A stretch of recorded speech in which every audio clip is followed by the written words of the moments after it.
Max! J'ai des jeux, pis de la bière, pis j'ai Red aussi, peux-tu venir? Coucou!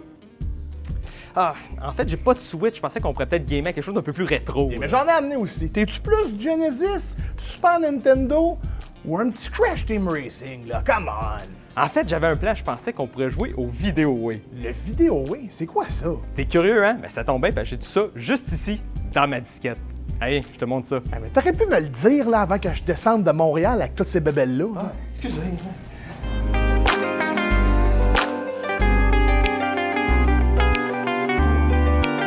Salut tout le monde, c'est Maxime. Je suis un spécialiste et un passionné de tout ce qui touche aux médias obscurs et disparus. Et re-bienvenue dans ma disquette, la série où on se plonge dans les mystères peu connus et québécois du jeu vidéo. Voyons, c'est pas une console, ça. C'est une affaire pour regarder le câble. Calme-toi, je t'explique. J'en ai déjà parlé brièvement du Vidéoway dans l'épisode des faits peu connus du gaming au Québec. Mais aujourd'hui, je vais y aller en un petit peu beaucoup plus de détails. À la fin des années 80, Vidéotron a investi 14 millions de dollars de l'époque, ça c'est à peu près 32 millions de dollars d'aujourd'hui, pour remplacer les terminaux Gerald qu'il y avait des maisons. Ok, là je pense que je viens d'en perdre une gang. Un Gerald, c'était ça. Pour remplacer les terminaux de télévision de l'époque avec une machine tout droit sortie du futur, le Vidéoway. À toutes sortes d'informations comme la météo, les manchettes, les horaires de cinéma, plus une trouille de jeux vidéo. Avec Vidéoway, non, vous n'êtes pas prêt de vous ennuyer. Tu pouvais tout faire avec cette machine-là. De la télé interactive, voir les résultats sportifs, voir les résultats de la loterie, voir la météo, lire son horoscope, puis un paquet d'autres affaires. Ah, mais ce que tu me dis là, ça ressemble pas un peu beaucoup à Internet? Oui, c'est legit Internet Québec. Littéralement, le but de Vidéotron, c'est d'inventer Internet avant Internet. Il y a une genre de suite au Vidéoway qui s'appelait Ubi qui a été testé au Saguenay en 96 puis en 97 qui mixait la technologie d'Internet avec les technologies du Vidéoway, si j'ai bien compris. Je me présente devant vous, oui, très fier de participer à cette annonce du déploiement prochain d'une autoroute, de l'autoroute de l'information au Saguenay. Mais le gros désavantage du système, c'est que c'était un réseau privé de machines Ubi qui pouvait juste communiquer avec d'autres machines Ubi. Fait que le système il a pas levé, puis le monde, ils ont adopté l'Internet qu'on connaît aujourd'hui. Mais anyway, ce qui nous intéresse, c'est que oui, il y avait des jeux sur cette machine-là. De sa sortie en janvier 90 à sa mort en avril 2006, c'est pas moins d'une soixantaine de jeux qui vont voir le jour sur le système de Vidéotron. Mais comme les jeux étaient stockés sur les serveurs de Vidéotron, puis étaient juste téléchargés temporairement sur les terminaux de télévision, il n'y a plus aucun de ces jeux-là qui existent aujourd'hui à nulle part. Hey là, c'est du niaisage, là. C'est quoi le de rapport? On va-tu jouer au Vidéoway ou on y joue pas, là? Inquiète pas, on va y jouer. J'ai une manette officielle. J'ai patenté un Vidéoway avec un récepteur infrarouge qui est branché dans mon ordi, qui va permettre de jouer avec la manette à des jeux qui ressemblent à peu près, des jeux qui ont déjà existé sur d'autres consoles, puis des jeux de développeurs indépendants qui ont été inspirés par le Vidéoway. Hey, rendu là, je jouerais à n'importe quoi, là. T'as-tu genre NHL? Je jouerais à du sport. On est rendu là, là. J'ai pas de hockey, mais j'ai du sport pour toi. Pour les 5 jeux de sport du système, c'était toutes des versions originales qui ont été créées exprès pour le Vidéoway. Il va falloir qu'on se contente de jeux qui ressemblent aux jeux qu'il y avait sur le Vidéoway sur les consoles de l'époque. Pour le golf, si on veut rester très près du gameplay original, je recommande Champion Golf sur le SG100 de Sega. Checkez ça.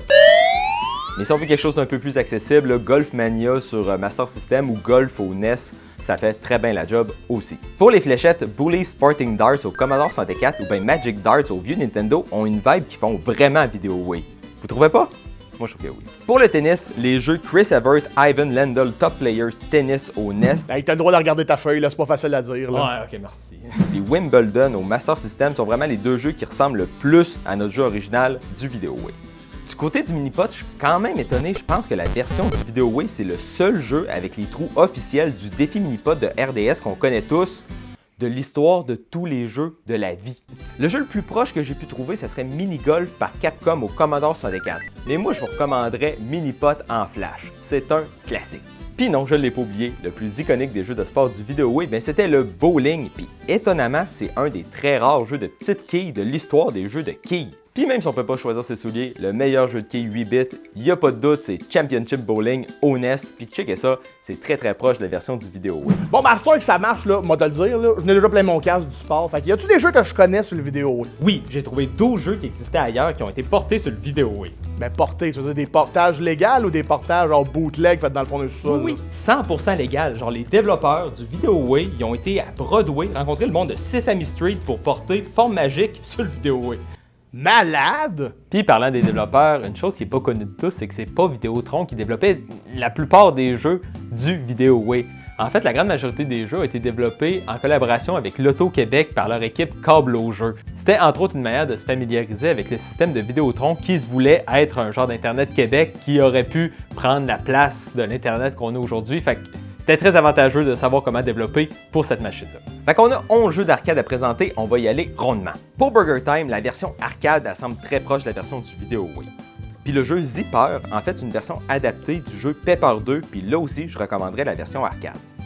Pour Q*bert, la version au NES, c'est essentiellement le même jeu. Checkez ça. Pour Styx puis la taupe, qui est adaptée d'un jeu qui s'appelait Digger, ben eux, ils ont des versions au vieux DOS qui sont à peu près identiques. Onyx le pinball a pas d'équivalent 1 pour 1 dans le monde des pinballs 8 bits. Par contre, il y a un éditeur de pinball pour Apple II où on peut recréer assez fidèlement le tableau de la machine à boules du Vidéoway.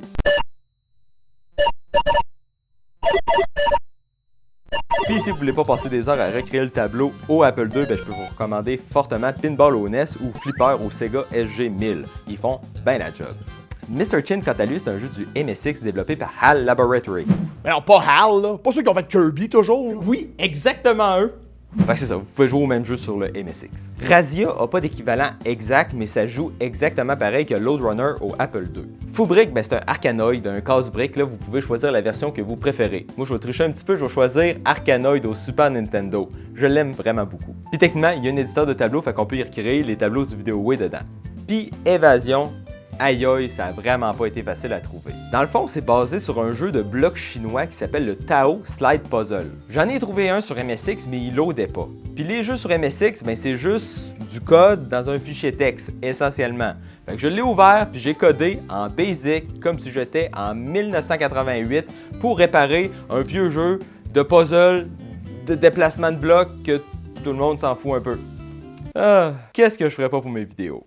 Fait que checkez ça, un Tao Slide Puzzle comme Évasion au Vidéoway. Puis finalement, Gaston Labrosse, c'est un jeu d'arcade original créé pour le Vidéoway. Mais en fouillant un petit peu, j'ai trouvé que ça ressemblait vraiment beaucoup à Crazy Train par Konami au MSX. Ben justement, sur cette vieille affaire-là, là, les jeux originaux, j'imagine qu'ils sont perdus, là.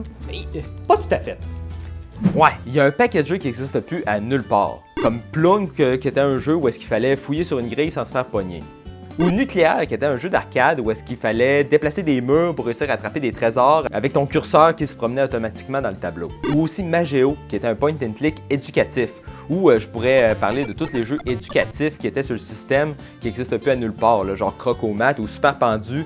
C'était deux jeux pas mal populaires de la machine. Par contre, il y a une couple de jeux qui ont inspiré des développeurs indépendants québécois à créer des jeux qui s'inspirent des jeux perdus du Vidéoway. Pour Mordicus, le jeu de puzzle où est-ce qu'il faut nourrir des gorilles avec des bananes, ben j'ai une vidéo au complet qui présente tous les jeux qui se sont inspirés de Mordicus sur ma chaîne des jeux puis de la bière. Mais dans le fond, il y a 3 versions Flash, dont 2 qui sont faites par moi, une version pour les vieux Android avec des trolls puis des léprechaumes, puis finalement un remake officiel par Ingenio, une filiale de l'Auto-Québec dans le temps, qui avait créé le jeu pour le Vidéoway, puis qui l'avait sorti en loterie CD-ROM du nom de Mosaïque avec un thème de boîte au trésor où est-ce que tu pousses des feux puis des sphères qui remplaçaient essentiellement les singes puis les bananes. En exclusivité, je peux vous montrer des images de Jungle Bungle, une version qui devrait sortir pour le Super Nintendo dans les prochaines années, qui est développée par Collector Vision. Checkez ça, c'est tellement beau. Le Fou du Roi a une version en 3D que je pense être le seul à avoir archivé dans l'histoire d'Internet. Ouais, c'était peut-être mieux de même aussi. T'as pas tort. Plus intéressant encore, il y a une version pour le vieux Nintendo puis le Super Nintendo qui sont disponibles à l'achat maintenant en cassette physique pour mettre dans tes vieilles consoles rétro. Puis sinon, la version NES est aussi disponible dans un bundle de collection des jeux Sydney Under pour la Evercade, une console actuelle que probablement tu connais pas. Il y a pas grand monde qui connaisse le Evercade. Mais on peut jouer à Jester là-dessus si tu as la collection de Sydney Under. Quand même. Puis l'autre jeu le plus réimaginé du lot, le Point and Click Temporel Inc. qui se passe dans une pyramide, a eu 2 versions par des fans. La première, c'est une version pour Windows où est-ce que tu peux même simuler le lag de la manette du Vidéoway en infrarouge en jouant avec la souris et le clavier. C'est quand même drôle. Puis j'ai-tu dit qu'il y avait 2 versions faites par des fans? Ben en fait, je me suis trompé. En réalité, il y en a 3. Il y en a une autre qui est faite en flash qui change un petit peu la manière qu'on se place en pyramide, qui a l'air de simplifier un peu le système du jeu de Temporel Inc. Puis pourquoi il y a autant de remakes de Temporel Inc? C'est qu'il y a quelqu'un dans le temps qui s'était enregistré en train de jouer à l'entièreté de Temporel Inc. Fait qu'on a un gameplay du jeu original du Videoway en ligne sur YouTube. C'est pour ça que c'est plus facile de faire des remakes de ce jeu-là que des autres jeux où est-ce qu'on a juste une ou deux images de disponibles. Puis sinon, Dead 2, c'est une version pour le NES qui a eu sa propre cassette pour le vieux Nintendo, mais qui est aussi disponible en téléchargement pour la Nintendo Switch. Ça, c'est cool.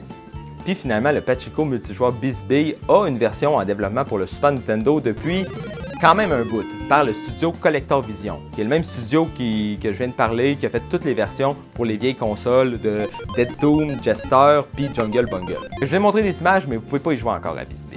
Mais là, eux, là, qui s'inspirent des vieux jeux pour en refaire d'autres, là, ils les font, ils ressortent sur des bébelles que moi, Red, puis 5-6 autres bozos au Québec ont. C'est déjà dur de les jouer, pourquoi qu'ils mettent pas ça n'importe où, là? J'aimerais ça bien te dire là, qu'ils sont tous disponibles sur Steam, là, genre pour 5$, mais je sais pas. Peut-être qu'un jour, il va sortir son Videoway Mini, le gars. Mais... Hey, une vidéo, oui, mini, je serais le premier en ligne. Ouais, pareil, ça serait malade. Bon, ben c'était bien le fun, cette petite machine-là, écoute, mais la prochaine fois, c'est moi qui va choisir les jeux. Là, tu peux juste me lever de ce divan-là. Non mais attends, j'ai pas fini là, il y avait plein d'autres jeux là-dessus, il y avait genre le cribbage, là, moi je suis un gros fan de cribbage, là. Il y avait les dés, il y avait le domino, il y avait le battleship, il s'appelait Ticaro par contre, mais c'était un battleship pareil. Il y a le solitaire, c'était... Bye!